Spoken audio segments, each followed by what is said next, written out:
ট্রাস্টের জমি দুর্নীতি মামলায় পাকিস্তানের সাবেক প্রধানমন্ত্রী ইমরান খানকে ১৪ বছর ও তার স্ত্রী বুশরা বিবিকে ৭ বছর কারাদণ্ড দিয়েছে দেশটির আদালত।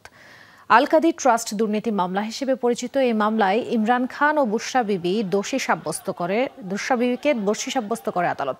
তাদের বিরুদ্ধে ১৯ কোটি পাউন্ড দুর্নীতির প্রমাণ মিলেছে। এর পাশাপাশি ইমরান খানকে ১০ লাখ এবং তার স্ত্রীকে ৫ লাখ রুপি অর্থদণ্ড দেওয়া হয়। জরিমানা দিতে ব্যর্থ হলে ইমরান খানকে আরও ৬ মাসের জেল এবং বুশরা বিবিকে ৩ মাসের জেল সাজা হবে। গত বছরের ২৭ ফেব্রুয়ারি দুর্নীতির এই মামলায় ইমরান ও বুশরাকে অভিযুক্ত করা হয়। মামলার অভিযোগে বলা হয়, একটি আবাসন প্রতিষ্ঠানের ৫০ বিলিয়ন রুপি বৈধ করার বিনিময়ে ইমরান খান ও তার স্ত্রী গ্রহণ করেন ১০০ কোটি রুপি ঘুষ।